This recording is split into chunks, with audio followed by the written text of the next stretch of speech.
Quiero alentarlos a todos esta mañana. Quiero ponerlos en un contexto bíblico. Estamos comprometidos con las Escrituras, con la palabra de Dios.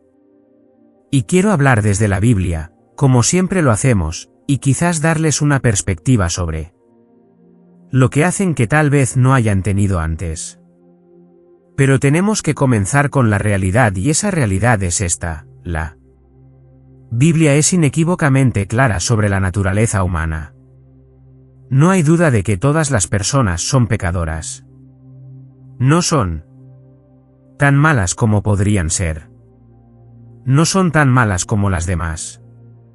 Todos son pecadores. No hay ni una sola excepción según las Escrituras. Cada persona nace en pecado. La naturaleza pecaminosa se transmite de sus padres, remontándose hasta Adán y Eva. Cuando Adán y Eva cayeron, su disposición cambió. Y entonces todo lo que ha venido de Adán y Eva, cada humano que ha nacido en la historia del mundo ha nacido pecador, transmitido por los padres originales. ¿Quieres pruebas? Todos mueren. Todos mueren. No solo todos mueren, todos se enferman, todos tienen problemas, pero todos mueren. El Antiguo Testamento dice esto: el alma que peque, morirá. El Nuevo Testamento dice: la paga del pecado es la muerte. Las Escrituras son cristalinas al respecto. Los bebés en el vientre mueren. Millones de ellos son abortados. Los recién nacidos mueren en una cuna, mueren en la seguridad de un hogar familiar. Los niños pequeños mueren por accidentes. Mueren por enfermedades. Estos pequeños mueren antes de haber cometido alguna transgresión voluntaria contra Dios, antes de haber violado conscientemente la ley de Dios, cometido iniquidades o pecados. ¿Por qué mueren? La realidad de la muerte está en el tejido de la humanidad. Mueren porque el principio de la muerte reside en cada ser humano, porque todos somos pecadores.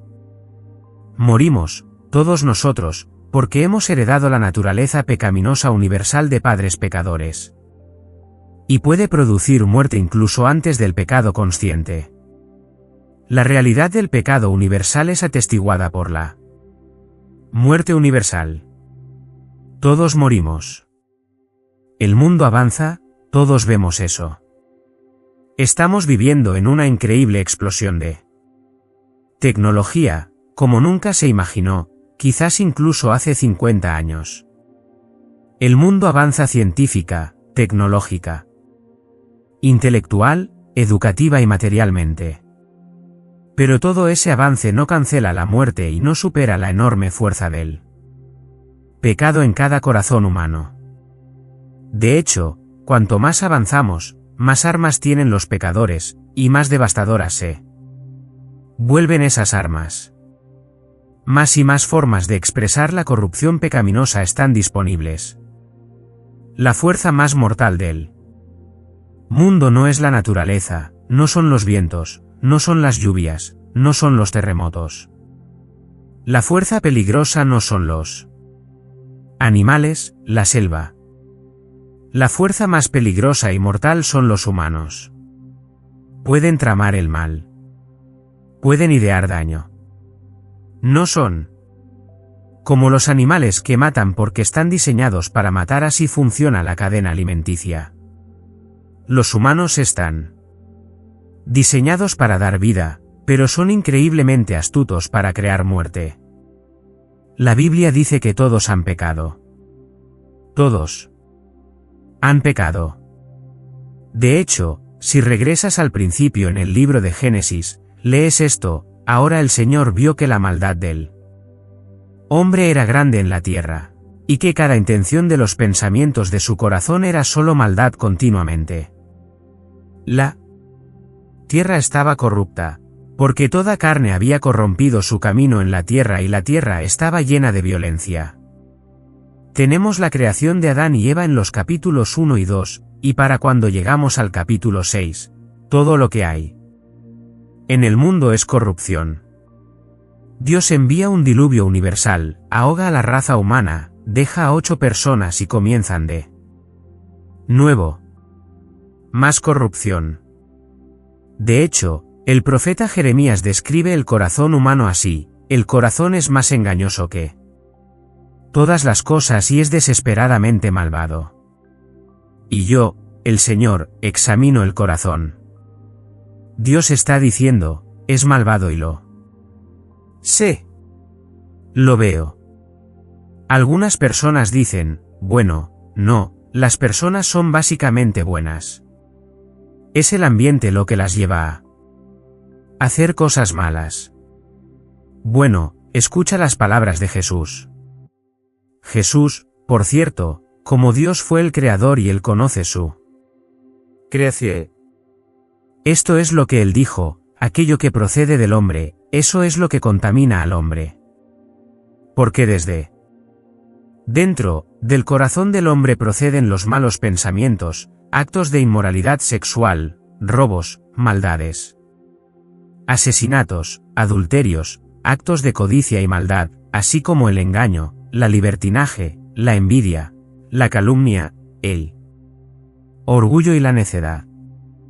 Todos estos males proceden de dentro y contaminan al hombre. El problema no está fuera de nosotros, el problema está dentro de nosotros. En el capítulo 3 de Romanos, y si tienes una Biblia ahí y quieres abrirlo, puedes hacerlo.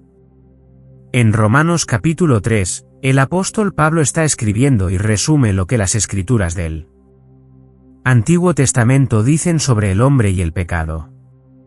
Romanos 3:10, no hay justo, ni siquiera uno. No hay quien entienda. No hay quien busque a Dios. Todos se han desviado, juntos se han vuelto inútiles. No hay quien haga lo bueno. No hay ni siquiera uno. Su garganta es una tumba abierta, con sus lenguas siguen engañando. El veneno de áspides está debajo de sus labios, cuya boca está llena de maldiciones y amargura. Sus pies son rápidos para derramar sangre. Destrucción y miseria hay en sus caminos, y la senda de paz no han conocido. No hay temor de Dios delante de sus ojos. Esa es una serie de declaraciones tomadas del Antiguo Testamento donde Dios define la naturaleza del hombre. Nadie justo, nadie que genuinamente haga el bien que agrade a Dios. Peligrosos, somos como serpientes venenosas. Nuestras bocas están llenas de maldiciones y amargura. Pies rápidos para derramar sangre. Destrucción y miseria en el camino. Esa es una descripción bíblica. Esa es la descripción divina del hombre. La humanidad es malvada por naturaleza y peligrosa. De modo que el mayor desafío que enfrentan los humanos no proviene de la naturaleza, no proviene del entorno, proviene de sí mismo. Entonces, Dios tuvo que incorporar en la vida humana barreras, restricciones para mitigar este mal, para mitigar esta corrupción, para someter la pasión y la expresión pecaminosas para que el hombre pudiera hacer una sociedad, y ser civilizado, y disfrutar de su creación, y encontrar felicidad y paz y una medida de alegría y gratitud. Estas restricciones son absolutamente críticas. Donde estas restricciones funcionan como Dios las diseñó, la vida es buena, las personas disfrutan de gracias comunes, la vida es rica y Dios es agradecido. ¿Dónde estás? Restricciones son asaltadas, corrompidas, disminuidas, reveladas. La sociedad está al borde de la autodestrucción. Básico para el bienestar de la humanidad son estas 4 poderosas restricciones. Voy a nombrarlas para ti. Explicarlas. Número 1. Conciencia, conciencia. Esta es una autoridad personal. Esta es una restricción personal. Esta es una fuerza personal. Y en Romanos capítulo 2 estamos mirando el capítulo 3, así que retrocedemos al capítulo anterior algunas palabras muy interesantes. El versículo 11 dice, no hay parcialidad con Dios. El tema aquí es el juicio. El tema aquí es el juicio divino. Dios juzga de manera imparcial. Alguien podría decir, bueno, espere un momento. Si Dios va a juzgar a los pecadores, ¿cómo puede juzgarlos por igual cuando algunos tienen la ley escrita de Dios y la han violado? Algunos ni siquiera saben acerca de Dios, no saben nada sobre las Escrituras, no saben nada sobre su ley escrita. ¿Cómo puede juzgarlos sin parcialidad? Si todos los humanos son pecadores y todos los humanos deben ser juzgados por Dios como pecadores, ¿cómo puede ser imparcial? Aquí está su respuesta, porque todos los que han pecado sin la ley, es decir, la ley escrita, sin tener las Escrituras mismas, perecerán sin la ley. Serán juzgados y condenados. Aunque nunca hayan tenido la ley escrita. Todos los que han pecado teniendo la ley serán juzgados por la ley. ¿Cómo puede ser eso? Escucha.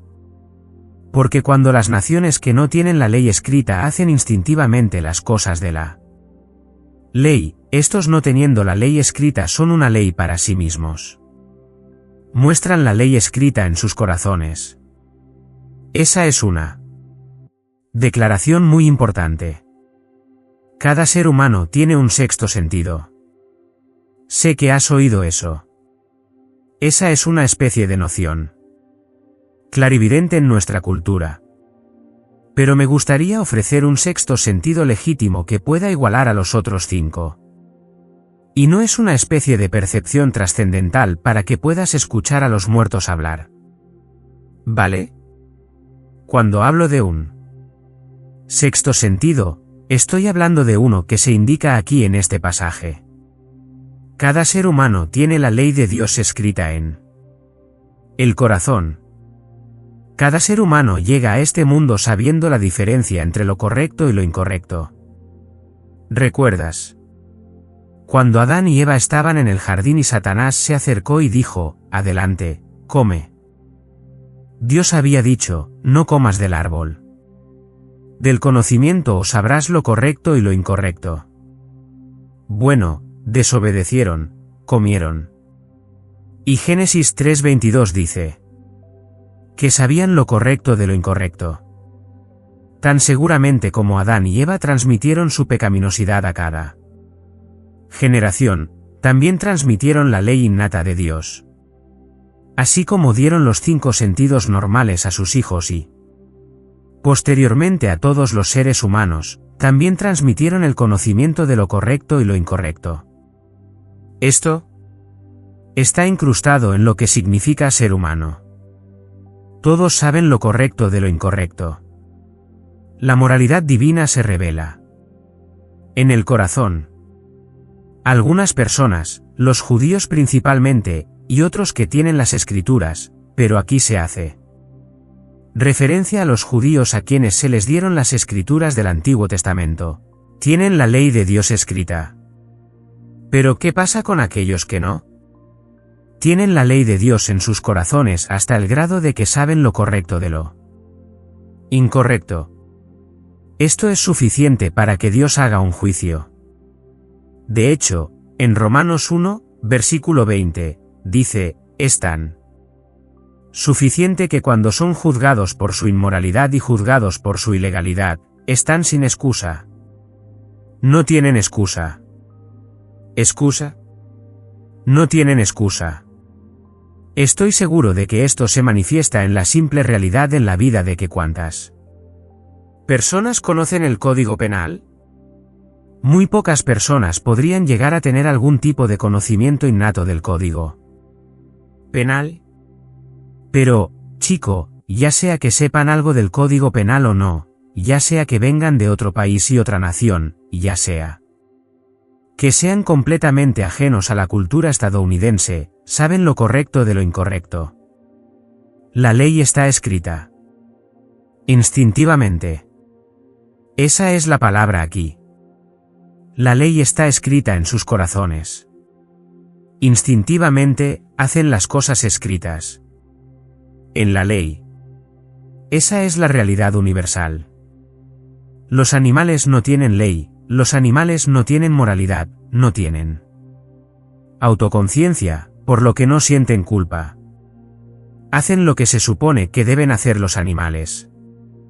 Las personas tienen un sexto sentido, la capacidad de saber lo correcto de lo incorrecto. El sentido ético es parte de ser humano, la ley en el corazón. Y luego hay un mecanismo que Dios ha puesto en cada ser humano que responde a cómo reaccionan a esa ley y eso. También está en el versículo 15. La conciencia da testimonio y sus pensamientos alternativamente acusan o excusan. Entonces, ¿cómo funciona esto? Todo el mundo tiene la ley de Dios escrita en su corazón. Eso es un conocimiento de lo correcto y lo incorrecto que es parte de ser humano. Sabes lo que es correcto, sabes lo que es incorrecto, eso lo da Dios. Tienes un mecanismo. El mecanismo se llama conciencia. La conciencia es un dispositivo que Dios ha dado a cada ser humano para reaccionar a esa ley.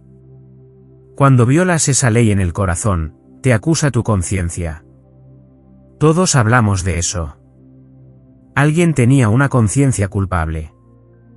Solía ser que los mentirosos tribales eran discernidos poniendo fuego en su lengua porque podían decir si alguien mentía porque no habría saliva y se quemaría la lengua. Quiero decir, hay un mecanismo en ser humano que crea miedo, culpa, ansiedad, pánico. Algunas personas tienen una conciencia tan chillona. Torturando los que toman drogas, beben alcohol, participan en actividades extremas de adrenalina, o se suicidan.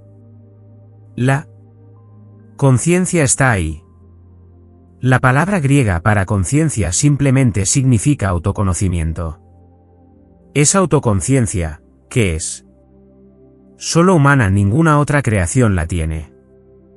Cuando las personas hacen el mal, su conciencia entra en acción y la conciencia es un dispositivo de advertencia. A nadie le gusta el dolor, pero todos están agradecidos por él, ¿verdad? Dolor es algo bueno. ¿Por qué es algo bueno? ¿Por qué te dice que tienes un problema? Si no sintieras dolor, morirías sin remedio. Es fundamental que sientas dolor.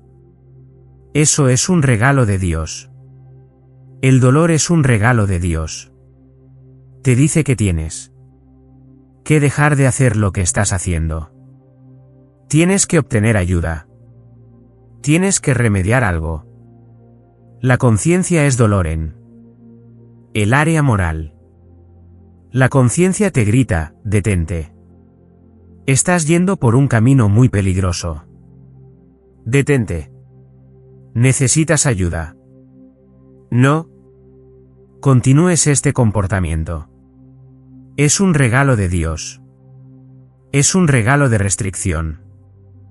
Es la primera restricción que Dios ha incorporado en la sociedad humana para contener y someter a los pecadores. Esta es la restricción básica que Dios ha provisto en el nivel individual para cada ser humano inicialmente viviendo en el mundo. Tiene esta restricción incorporada. Pero, oye, decimos de algunas personas que no tienen conciencia, ¿verdad? Decimos, este tipo de comportamiento, este tipo de acción, este tipo de delito, que tiene este tipo, ninguna conciencia. ¿Quieres decir que este regalo de Dios, esta ley escrita en el corazón, este mecanismo que reacciona a lo que hacemos con esa ley para acusarnos o excusarnos, darnos sentimientos de miedo o bienestar? ¿Quieres decir que puedes manipular eso? Apuesto a que sí. Apuesto a que puedes manipular eso. 2 formas en que puedes manipularlo. Número 1. Puedes manipular la ley de Dios sobre lo correcto y lo incorrecto escrita en el corazón, elaborando otra ley, torciendo, pervirtiendo, invirtiendo.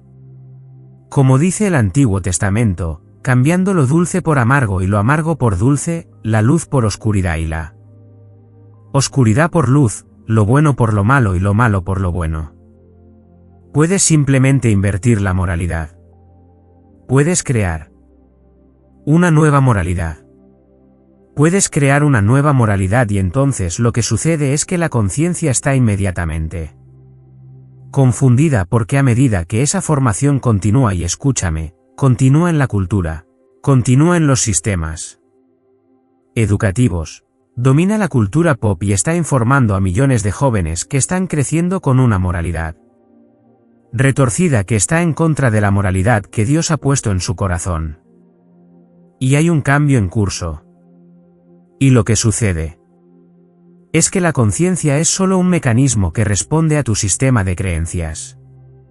Y cuando tu sistema de creencias está pervertido, tu conciencia está totalmente confundida. Entonces las personas hacen cosas que decimos que son inconcebibles, porque la conciencia no sabe cuándo condenar y cuándo afirmar. Otra cosa que puedes hacer también es hacer que el trabajo de la conciencia sea ilegítimo. Puedes decir que no deberías sentirte culpable, no deberías sentirte temeroso. Eres quien eres, debes estar orgulloso de quien eres. Esto eres tú, así es como vives, haces lo tuyo, nadie puede decirte qué hacer. No deberías sentir culpa. La culpa está mal. Hay libros psicológicos, muchos de ellos, que dicen que la culpa está mal, la culpa está mal. Ciertos pecados ahora son buenos y si hablas en contra de esos pecados, eres malo. Todo se invierte. Y luego jugamos con una conciencia confundida al deslegitimar la culpa, lo cual deslegitima el miedo y la ansiedad, que es el primer nivel de restricción. Sucede todo el tiempo. Entonces, habrá por parte de los pecadores, individual y colectivamente, un esfuerzo masivo para cambiar la ley de Dios escrita en el corazón que cada persona conoce, torcerla, pervertirla, invertirla, hacer que las cosas malas sean buenas y las cosas buenas sean malas, y luego un esfuerzo masivo para deslegitimar la culpa, el miedo y la ansiedad sobre la base de que eres quien eres, tienes derecho a ser quien eres, piensa lo que quieras, haz lo que quieras, no dejes que nadie te diga lo contrario. Ahora básicamente, acabas de liberar a un pecador sin restricción personal. Destruye la ley moral de Dios incorporada en el alma de cada individuo, ve la conciencia como ilegítima y has matado la primera restricción. La segunda restricción que Dios ha creado es la familia. Mientras que la conciencia es una restricción personal, la familia es una restricción relacional. La familia es el bloque de construcción de la sociedad. La familia es el bloque de construcción de la civilización. Dios ha establecido la familia para ser un lugar amoroso, veraz y ejemplar que restrinja el mal en la próxima generación. Un animal nace por sí solo en minutos, o horas, o unos pocos días. Los humanos nacen y ni siquiera pueden caminar durante un año o más. Tienen que ser llevados. Es tan importante que tengan relaciones fuertes, vínculos, amor y apoyo. Y luego no se van de casa hasta quizás finales de la adolescencia. Y algunos de ellos nunca se van de casa, ya sabes. ¿Por qué Dios los mantiene en una familia durante tanto tiempo cuando un caballo nace por sí solo de inmediato? Porque necesitan aprender a ser restringidos, porque lo que ha nacido en esa familia es un nuevo pecador con el que la sociedad tiene que lidiar, una nueva criatura caída con la que la sociedad tiene que lidiar, un nuevo corazón que es engañoso por encima de todas las cosas y desesperadamente malvado. ¿Qué? ¿Puede conocerlo? Eso tiene que ser mitigado, eso tiene que ser restringido. Se deben establecer barreras para que la familia se convierta en la institución divinamente dada para la formación de pecadores restringidos. Diré eso de nuevo. La familia se convierte en la institución divinamente dada para la formación de pecadores restringidos que, mediante la moralidad y la sabiduría multigeneracional, con instrucción y disciplina en amor, se desarrollan en buenos ciudadanos que benefician a otros, disfrutan de la creación de Dios y le agradecen a Él. Diré eso de nuevo. La familia es la institución divinamente dada para la formación de pecadores restringidos, que mediante la moralidad y la sabiduría multigeneracional con instrucción y disciplina en amor, se desarrollan en buenos ciudadanos que benefician a otros. Disfrutan de la creación de Dios y le agradecen a Él. Muchos de ustedes en la aplicación de la ley, fueron criados en ese tipo de familia, o vinieron bajo influencias que les dieron eso y es por eso que mantienen la rectitud y la ley y lo que es correcto. Y son un beneficio para la sociedad y hacen que las personas agradezcan la provisión y protección que brindan. Eso es para lo que sirve la familia. ¿Cuál es el diseño de Dios para la familia? Génesis 2:24, aquí está. Un hombre dejará a su padre y a su madre y se unirá a su esposa, y los dos serán una sola carne. Un hombre, una mujer en una unión de por vida, de por vida. ¿Y cuál es la responsabilidad que tienen? Ser fecundos y multiplicarse. Llenar la tierra, tener bebés, niños, producir familias. Este es el bloque de construcción de la sociedad, la civilización. Es tan fundamental que Dios dijo, odio el divorcio. Odio el divorcio. Lo que Dios ha unido, que ningún hombre lo separe o separe. Oh, claro. Dios, debido a la dureza de los corazones, la Biblia dice, lo permite bajo algunas circunstancias, pero lo odia porque devasta la sociedad. No es que solo sea doloroso para un niño o doloroso para un cónyuge, es devastador para una sociedad. Y cuanto más común es el divorcio, más destrozada está la familia, más disminuida está esa restricción. En Deuteronomio, capítulo 6, de vuelta en la ley de Moisés, obtenemos la fórmula de Dios para restringir a los pecadores en una familia. Escucha lo que dice. Deuteronomio 6, ahora este es el mandamiento, los estatutos y los juicios. Esto es serio. Estos no son sugerencias. Este es el mandamiento, los estatutos y los juicios que el Señor tu Dios me ha mandado enseñarte, para que los hagas en la tierra a la que vas a poseer. Los hijos de Israel a punto de entrar en la tierra, Moisés, su líder, hablando en nombre de Dios, dice, aquí está lo que Dios te manda. Tú, tus hijos y tus nietos deben temer al Señor. Guarda todos sus estatutos y sus mandamientos, que te mando todos los días de tu vida, y que tus días se prolonguen. Eso es para lo que sirve una familia. Los padres enseñan a los hijos y a los nietos, a las hijas y a las nietas la ley de Dios, y les enseñan a ser obedientes a sus estatutos y sus mandamientos para que puedan vivir vidas largas. En el versículo 4 está el Shema, conocido por cada persona judía. Oye, Israel, el Señor es nuestro Dios, el Señor es uno. Amarás al Señor tu Dios con todo tu corazón y con toda tu alma y con todas tus fuerzas. Estas palabras que te estoy mandando hoy estarán en tu corazón. Amor por Dios, amor por sus mandamientos, amor por sus estatutos. Eso es lo que los padres deben enseñar a sus hijos. Debes enseñarlos diligentemente a tus hijos, versículo 7, y hablar de ellos cuando estés sentado en tu casa, y cuando camines por el camino, y cuando te acuestes y cuando te levantes. En otras palabras, los mandamientos de Dios y amar a Dios, esas cosas deben estar en tus labios todo el tiempo de pie, sentado, acostado y caminando. Esa es tu conversación constante. Los atas como señal en tu mano, lo que significa que aplicas la palabra de Dios a tu trabajo.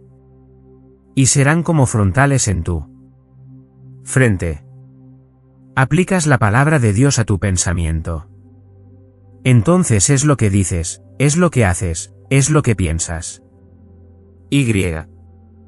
Luego los escribes en los postes de tu casa. Si alguna vez has visto a las personas judías ortodoxas, en una casa hay una mezuzá en la puerta, una cajita, y en ella está este pasaje de la Escritura recordándoles cuando entran en la casa. Hablar del Señor, cuando salen de la casa hablar del Señor, amar al Señor su Dios con todo su corazón, alma, mente y fuerza. Si alguna vez ves a un rabino, a veces verás una cajita en su cabeza. Eso es el símbolo de este pasaje y en él está este mismo pasaje. Verás correas en sus brazos y una cajita en su brazo. Eso es lo mismo. Lo ha atado allí como símbolo del hecho de que ya sea que estés trabajando, o ya sea que estés pensando, o ya sea que estés hablando. Donde quiera que estés, siempre se trata de Dios y su ley y amarlo con todo tu corazón. Y eso es lo que enseñas a tu familia. Eso es lo que enseñas a tu familia. 10 mandamientos en Éxodo 20. El quinto mandamiento es este: honra a tu padre y a tu madre para que tus días se prolonguen en la tierra que el Señor te ha dado. Honra a tu padre y a tu madre y tendrás una vida larga. Así que los padres reciben su responsabilidad de enseñar, los niños reciben su responsabilidad de honrar a su padre y a su madre y vivir una vida larga. Levítico 19, 3 dice: cada uno de ustedes reverenciará a su madre y a su padre. No solo obedeces, sino que honras y reverencias. Luego, el lado opuesto. Deuteronomio 20, maldito es el que deshonra a su padre y a su madre. Maldito es el que deshonra a su padre y a su madre. Esta es una poderosa restricción relacional que Dios ha incorporado en el mundo, padres fieles, padres justos que asumen la responsabilidad de enseñar a sus hijos y a sus nietos acerca de Dios, amar a Dios y obedecer a Dios, y los niños que responden mostrando honor a sus padres. Esa es una familia que pasa la rectitud de una generación a la siguiente. La instrucción específica. El libro de Proverbios. ¿Alguna vez lee el libro de Proverbios? Comienza en el capítulo 2, lee hasta el capítulo 7. Cada capítulo comienza: hijo mío, o mi hijo, escucha la instrucción de tu padre. Escucha la instrucción de tu madre. Capítulo, tras capítulo, tras capítulo, tras capítulo. Se trata de todo tipo de cosas. Se trata de dinero. Se trata de relaciones. Se trata de los amigos que eliges. Se trata de alejarte de la mujer adúltera. Se trata de cómo ordenas tu vida. Se trata de honrar a tus padres, capítulo, tras capítulo, tras capítulo. Esto es familia. Y la familia es un regalo de Dios. Ahora, ¿has notado que tus pequeños pecadores no son realmente obedientes sobre esto? Ciertamente, los 4 que nacieron en nuestra familia no lo fueron. Entonces la Biblia nos da una fórmula para ayudarlos con su cumplimiento. Escucha esto, Proverbios 13:24, el que retiene su vara odia a su hijo, pero el que lo ama lo disciplina diligentemente. Azotarse, que es una mala palabra. Resulta ser bíblico. Escucha a Proverbios 19:18. Disciplina a tu hijo mientras haya esperanza y no desees su muerte. Los niños indisciplinados mueren jóvenes. Escucha a Proverbios 22:15. La necedad está atada en el corazón de un niño, la vara de disciplina la alejará de él. Proverbios 23:13. No retengas la disciplina del niño. Aunque lo golpees con la vara, no morirá. Lo golpearás con la vara, escucha esto, y rescatarás su alma. Proverbios 20. La vara de reprensión da sabiduría, pero el niño que sigue su propio camino avergüenza a su madre. Quiero decir, es una fórmula simple. Padres casados, hombre y mujer se aman entre sí, aman a Dios, enseñan rectitud, enseñan a los niños a honrar a Dios, a hacerlo correcto, hacer cumplir eso con disciplina amorosa. No estamos hablando de abuso infantil, estamos hablando de disciplina correctiva amorosa que asocia una medida de dolor con la desobediencia. Esa es una forma muy importante de entrenar a las personas. En Efesios, capítulo 6, leemos esto: niños, obedezcan a sus padres en el Señor, porque esto es justo. Honra a tu padre y a tu madre, que es el primer mandamiento con promesa, el único de los 10 mandamientos que promete una vida larga. Y padres, no provoquen a sus hijos a la ira, no se excedan, sino críenlos en la disciplina. Instrucción del Señor. Instrucción con disciplina.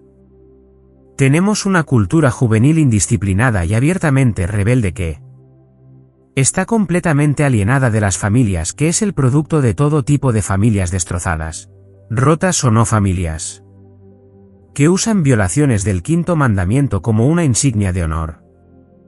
Solo escucha algo de la música rap y cómo se refieren a sus madres. La devastación del matrimonio, la devastación de la familia destroza esta restricción diseñada divinamente. Entonces, ya sea que estés devastando el matrimonio, o si estás fallando en instruir a los niños en un hogar cohesivo, o si estás fallando en disciplinarlos, o si estás pervirtiendo la ley de Dios escrita en el corazón, torciéndola, o si estás confundiendo y silenciando las conciencias, solo estás moviendo a la sociedad hacia su propia muerte. Últimamente he estado leyendo sobre el nihilismo. Nihilismo es una palabra filosófica extrema. Aquí está lo que significa: rechazo total de las leyes y las instituciones establecidas. Otro diccionario dice, destructividad total y absoluta hacia el mundo en general e incluso uno mismo. Este es un precursor del colapso del orden social y lo que podría ser una revolución sangrienta. Hacemos todo lo posible para proteger la ley de Dios en el corazón, y la conciencia, y la familia. Ahora, quiero llegar a la tercera restricción que Dios nos ha dado, la autoridad civil, la autoridad civil.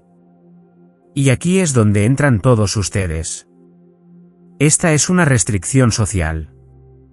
Esta es una restricción social. Bíblicamente, el deber principal de la autoridad civil, si miras la Biblia, el Antiguo Testamento y el Nuevo Testamento, no es la caridad, no es la economía. El deber principal de la autoridad civil es el bienestar moral de sus ciudadanos. Es restringir a los pecadores y recompensar a aquellos que hacen el bien para que podamos ser civilizados, disfrutar de una medida de paz y alegría en la vida y la creación de Dios. El gobierno civil usa una amenaza aún mayor. La ley de Dios en el corazón tiene una amenaza conciencia, que acumulará culpa. La familia tiene una amenaza la vara, que disciplinará al niño desobediente. El gobierno civil tiene una fuerza aún mayor, incluso una fuerza letal si es necesario. El gobierno civil es una institución ordenada por Dios para restringir a los pecadores. En 1 Pedro, que estaba escribiendo esta carta a los creyentes que estaban siendo asesinados por el gobierno, martirizados por aquellos que odiaban el cristianismo y el evangelio cristiano, está escribiendo a personas que van a renunciar a sus vidas por lo que creían. Y escucha lo que dice, 1 Pedro 2:13, sométete por amor del Señor a toda institución humana. Wow. Sométete por amor del Señor a toda catesis es la palabra griega aquí. Realmente no significa una institución humana en ese sentido porque la palabra nunca se usa en la Biblia a menos que se refiera a algo ordenado por Dios. Debería decir, a toda institución ordenada por Dios, ya sea a un rey como uno en autoridad, o a funcionarios. Llamado aquí es someterse. Al individuo, Dios ha dicho, sométete a la ley de Dios y a tu conciencia. Al niño, sométete a la ley de Dios y a tus padres. A los ciudadanos, sométete a la ley de Dios según la hagan cumplirlas. Autoridades civiles, sométete. Y en este caso, dice, ya sea a un rey y comenzaremos con eso, todo el mundo tenía reyes. No había democracias en el mundo antiguo. No había realmente democracias hasta el experimento estadounidense. Todos sabían lo que era estar bajo una autoridad civil, bajo un gobierno unilateral, que era solo tan benévolo como él. Gobernante. Podría ser mitigado por varias agencias, pero en el caso de aquellos a quienes Pedro está escribiendo, esto es una especie de brutalidad violenta y agresiva que es característica del mundo romano. Pero aún así, debemos someternos al que tiene autoridad. Luego en el versículo 14, o a gobernador. La palabra es hegemosin, de la cual obtenemos hegemones. Hegemons es una palabra inglesa que significa líderes. A veces puede haber leído sobre hegemonía. Hegemone es un término que describe a una nación sometiendo a otras naciones. Hegemonía. Es una palabra interesante, muy interesante. Puede referirse en el sentido general en inglés al liderazgo. La hegemonía puede ser liderazgo. Pero particularmente se usa para referirse a una nación que ejerce liderazgo sobre otras naciones. Ya sabes, América siempre ha sido realmente buena en esto. Hemos sido benévolamente los líderes de muchas naciones, todavía lo somos, ¿no? América es benévola en todo el planeta. Nos aseguramos de que las naciones que no pueden sostenerse económicamente reciban ayuda de nosotros. A veces cuestionamos nuestra benevolencia en cuanto a dónde termina realmente este dinero, o hacia dónde va. ¿Y qué hace? Pero siempre hemos entendido la hegemonía en el sentido de que nosotros como nación a quien Dios ha bendecido singularmente y que se ha vuelto tan próspera y tan productiva y tiene tanto, podemos ser usados por Dios para ayudar a otras naciones. Lo hemos hecho. Y por otro lado, y creo que con razón, esta responsabilidad del gobierno no es solo para el beneficio de otras naciones, sino para la protección de otras naciones. América siempre ha entendido eso. Sus raíces cristianas nos han entregado esa verdad. Y a lo largo de la historia de América, no hemos estado contentos con detener la penalización de los malhechores en nuestras fronteras. Hemos estado listos para ir a cualquier lugar del mundo donde se estaba perpetrando el mal en personas inocentes, y hemos sido capaces, porque tenemos la fuerza, porque tenemos el poder, porque tenemos la capacidad de intervenir y detener eso, hemos actuado de esa manera. Benévolamente. Hemos actuado de esa manera militar y el mundo ciertamente se ha convertido en un lugar mejor por todas esas actividades. ¿Cuál es el propósito de este liderazgo? Sigue leyendo en 1 Pedro 2:14 y 2 hegemones o líderes. Porque son enviados por Dios para el castigo de los malhechores y la alabanza de aquellos que hacen lo correcto. Así que, nosotros como individuos, oficiales, líderes en la policía y la aplicación de la ley, ¿quieres dar honor a aquellos que hacen lo correcto? ¿Quieres recompensar la buena ciudadanía y lo hacemos? Lo hacemos a escala internacional dando dinero. Cantidades masivas de dinero constantemente a naciones que consideramos están haciendo las cosas correctas, haciendo el bien, beneficiando a sus ciudadanos, trabajando duro en eso. Pero al mismo tiempo, también castigas a los malhechores. Por cierto, la palabra castigo aquí es en realidad la palabra griega para venganza. Dices, bueno, no dice la Biblia. La venganza es mía, dice el Señor. ¿No es Dios el vengador? Sí. Dios es el vengador, pero Él ha delegado su venganza en ti. Él ha delegado su venganza en los líderes que representan al gobierno. Para el castigo de los malhechores, para el castigo de los malhechores y la alabanza de aquellos que hacen lo correcto, pues tal es la voluntad de Dios. Eso es simplemente algo increíble de pensar. Dios te ha puesto donde te ha puesto y te ha delegado la responsabilidad de restringir a los pecadores recompensando el bien y castigando el mal.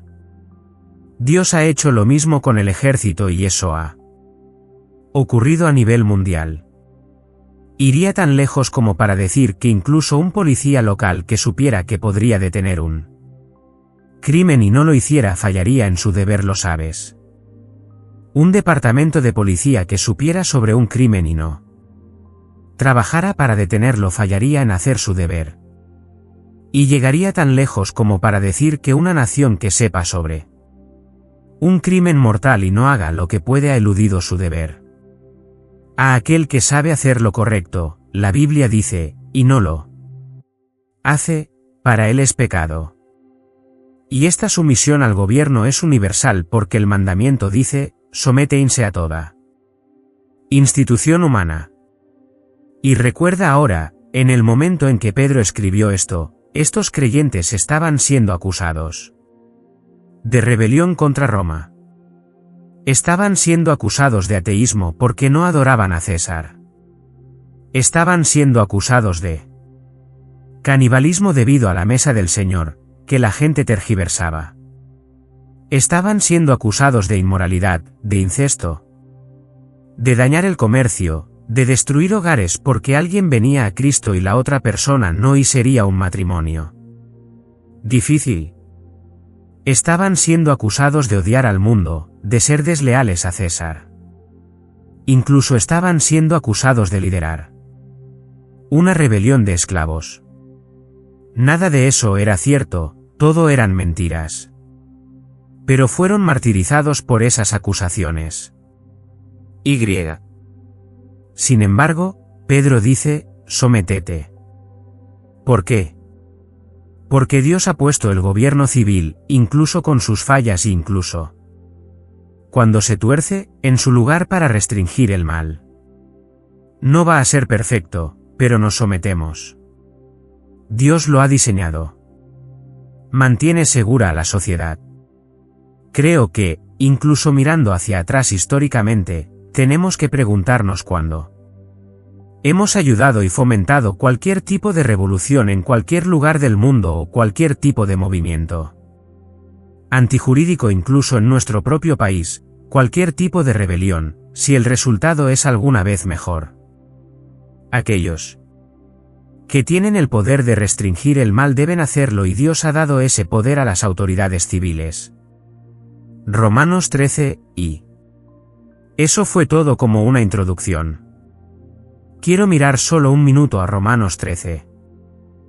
Romanos 13 es una especie de pasaje crítico sobre este tema. Romanos 13, y voy a leer solo unos pocos versículos al principio. Toda persona debe estar sujeta a las autoridades gobernantes. Toda persona debe estar sujeta a las autoridades gobernantes. No hay autoridad, excepto de Dios, y aquellas que existen están establecidas por Dios.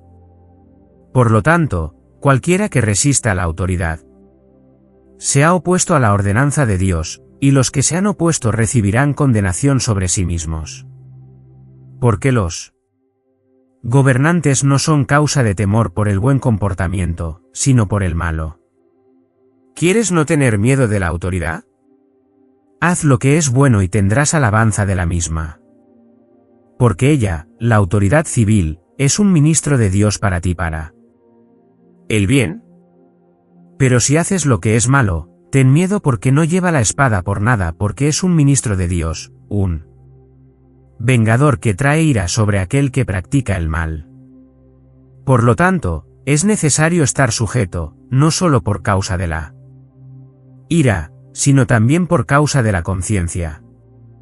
Ahora nuevamente, estás hablando de un periodo de tiempo cuando Pablo escribió esas palabras a los cristianos que estaban viviendo en una monarquía absoluta con fuertes impuestos, ocupación militar.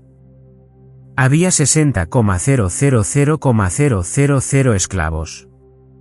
Los cristianos y los judíos eran vistos como alienígenas, enemigos, indignos, desfavorecidos. Y sin embargo, la instrucción: cada persona debe estar sujeta a las autoridades gobernantes. Cada persona. Nos sometemos literalmente a todos los representantes de la autoridad civil. ¿Por qué? Por varias razones. Sigue.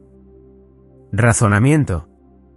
Razón número 1. El gobierno civil es por decreto divino. No hay autoridad excepto de Dios, y aquellas que existen están establecidas por Dios. Está hablando de autoridad en general. No está abogando por una monarquía, o por una democracia, o por una república, o por cualquier otra forma de gobierno en sí. El gobierno como entidad, tal como existe en cualquier forma, es un regalo de Dios para restringir el mal. No se aboga por ninguna forma especial en ninguna parte de las Escrituras. Los poderes que son, cualesquiera que sean, los que existen están establecidos por Dios. Eso no significa que cada persona en autoridad tenga algún derecho divino, como solían decir los reyes. Bueno, esto significa que tenemos un derecho divino y nos elevamos por encima de todos los mortales y podemos hacer lo que queramos como si fuéramos Dios. En absoluto. Significa que el gobierno como entidad en cualquier forma es una institución de Dios. El gobierno civil es tan indispensable que en el momento en que deja de existir, inmediatamente existe de nuevo en una forma diferente. No puede haber ningún periodo de tiempo en el que no haya autoridad civil. Sí. Alguna vez hay un tiempo cuando el gobierno se elimina y la autoridad está ausente. La miseria del corazón humano explota en fuerza mortal. Todos lo sabemos. Entonces, el gobierno civil es por decreto divino. En segundo lugar, la resistencia a la autoridad civil es rebelión contra Dios. Versículo 2. Los que resisten la autoridad se han opuesto a la ordenanza de Dios. Ellos se han opuesto a la ordenanza de Dios. Número 3. Serán castigados, y los que se oponen recibirán condenación sobre sí mismos. Te opones a la autoridad civil, serás castigado por la autoridad civil, y luego incluso por Dios. Pero quiero que llegues al versículo 3 y 4. Porque los gobernantes, arcontes, aquellos investidos con poder, en tu caso policía, no son causa de temor por el buen comportamiento, sino por el malo. ¿Quieres no tener miedo de la autoridad? Haz lo que es bueno y tendrás alabanza de la misma. Porque la autoridad civil, escucha. Esto, es un ministro de Dios para ti para el bien. Sé que pasas tanto tiempo lidiando con lo malo, pero es el hecho de Que lidies con lo malo lo que produce lo bueno para todos los demás. ¿Entendemos eso? Es una cosa noble, noble lo que haces. Es una cosa noble lo que haces. Eres un ministro de Dios para el bien. Un ministro de Dios, un vengador que trae ira sobre aquel que practica el mal. Es lo que haces. Pero eres un ministro de Dios. ¿Por qué? Dios ordenó el gobierno y Dios delegó la autoridad para ejecutar ese gobierno a través de ti. Solo hay dos profesiones en la Biblia que se llaman ministros de Dios, la mía y la tuya. Eso es todo. Qué noble, exaltada vocación. Qué noble, exaltada vocación. Eres un ministro de Dios para restringir a los pecadores, para castigar a los malhechores, para traer venganza sobre los malhechores, para traer el bien sobre todos los demás. Solo quiero que notes una declaración en medio del versículo 4. El gobierno no lleva la espada por nada. ¡Guau! Tienes una espada. Personalmente, tenemos una. Conciencia. Familia, tenemos una vara. Tienes una espada. La espada no es para azotar a las personas, es un arma de muerte. Tu espada es un revólver. No tienes esa espada por nada. Es un arma de muerte. Dios te ha dado la amenaza definitiva, el arma definitiva, la amenaza terminal que ocasionalmente debe usarse para restringir el mal. Y Dios apoya eso.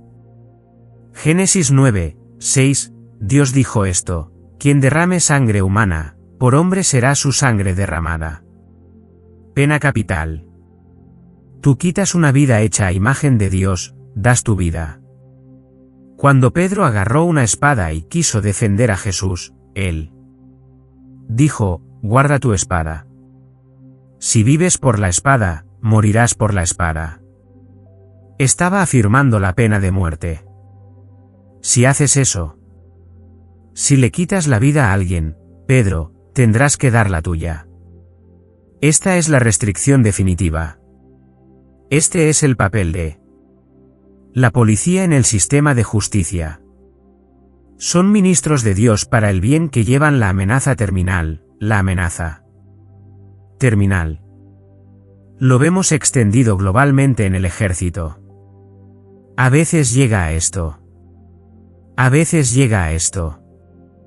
Recuerda, Dios mismo envió un diluvio para ahogar a toda una generación de pecadores. Esto es un alto llamado.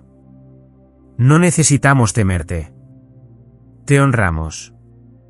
La razón por la que no te tememos es porque sabemos que eres ministros de Dios. Creemos en la ley de Dios. Creemos en la conciencia. Creemos en la familia, mamá y papá criando hijos piadosos. Creemos en enseñar a los niños la obediencia. Creemos en producir generaciones de personas que tienen sabiduría, comprensión, bajo disciplina. Creemos en la autoridad del gobierno para cumplir el propósito de Dios en el mundo. Estamos llamados en la Biblia a ser ciudadanos modelo que viven una vida tranquila y sosegada, que incluso van más allá de nuestra obediencia. Oramos por aquellos que están en autoridad sobre nosotros. Pablo dijo: ora por aquellos que están en autoridad sobre ti. Versículo 6, los gobernantes son siervos de Dios. Los gobernantes son siervos de Dios. Están en el lugar de Dios. La conciencia está bajo asalto. La familia está bajo asalto. La autoridad civil está bajo asalto. Odio ver eso.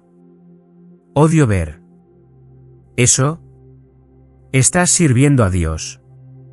A medida que se tuerce la ley de Dios en el corazón, mientras se desmorona la conciencia, mientras se desmorona la familia, mientras la autoridad civil es atacada por la cultura, nos movemos hacia el nihilismo. El derrocamiento de todas las instituciones, y una especie de suicidio. Entonces hacemos todo lo posible para proteger esas cosas. Hay una restricción final. La restricción final es la Iglesia, la Iglesia. Esa es una restricción espiritual. Y cuando hablo de la Iglesia, no estoy hablando de la Iglesia organizada porque hay muchas iglesias falsas y mucha religión falsa, como todos ustedes saben muy bien. Estoy hablando de verdaderos cristianos, verdaderos creyentes. Lo que nos hace una restricción es porque Dios ha hecho una obra en nosotros que es interna. El trabajo policial es externo. El trabajo familiar es externo en el sentido de que es una fuerza aplicada externamente. Incluso la conciencia es una especie de mecanismo externo. La verdadera cura para los problemas en el mundo es cambiar a los seres humanos desde el interior, porque de ahí proviene todo el pecado. Y eso es lo que hace el Evangelio de Jesucristo. Si algún hombre está en Cristo, es una nueva creación. Las cosas viejas han pasado, todo se ha hecho nuevo. Si sientes que somos diferentes, es porque no solo porque la conciencia está trabajando y la familia hizo algunas cosas en algunos casos, en muchos casos no. No es porque tengamos miedo de ti, es porque hay una restricción interna que está dominando nuestro interior. En el lenguaje de la Biblia, se nos ha dado un nuevo corazón, y un nuevo espíritu, y una nueva disposición, y nos hemos convertido en nuevas creaciones en Cristo Jesús. El Espíritu de Dios ha hecho un milagro y nos ha cambiado por dentro para que amemos a Dios y amemos a los demás, y amemos la verdad, y amemos las instituciones de Dios. Nos convertimos en la verdadera restricción porque tenemos el mensaje que cambia los corazones. Me encanta. Muy pocos domingos pasan cuando alguien no se acerca a mí y se presenta y dice, acabo de salir de la cárcel. Vine a Cristo. Tal vez estaba leyendo o escuchando, o ha estado fuera de la cárcel un rato y el Señor me ha salvado y quiero ser parte de tu iglesia. Y esta iglesia tiene muchas personas redimidas en su interior. Cuando esa verdadera transformación tiene lugar en el corazón, eso es lo que Jesús quiso decir cuando dijo que naces de nuevo. Es un nuevo nacimiento. Te conviertes en un nuevo tipo de persona. La salvación de Dios hace nuevos corazones. El poder de Dios luego proviene del interior, dominando esa corrupción. No es que seamos perfectos, pero tenemos nuevos deseos, nuevas ansias, nuevas aspiraciones, nuevas esperanzas, nueva dirección. La Iglesia entonces ofrece la restricción definitiva, un corazón transformado. La obra de Dios en la salvación es la gran obra de restricción. Padre, te agradecemos que hayamos podido estar juntos esta mañana y hablar de nuevo de tu palabra y su verdad. Tantas más cosas, Señor, podríamos haber dicho. Quizás deberíamos haber dicho, pero gracias por guiar y dirigir nuestros pensamientos hoy. Gracias por estos ministros tuyos que han venido a nosotros y que representan a miles y miles más. Gracias por el servicio que prestan. Que lleguen a conocerte, a ti a quien sirven, a través de tu Hijo, nuestro Señor Jesucristo. Y oramos por ellos, oramos por su bienestar, su seguridad. Oramos para que te conozcan a través de tu Hijo. Te damos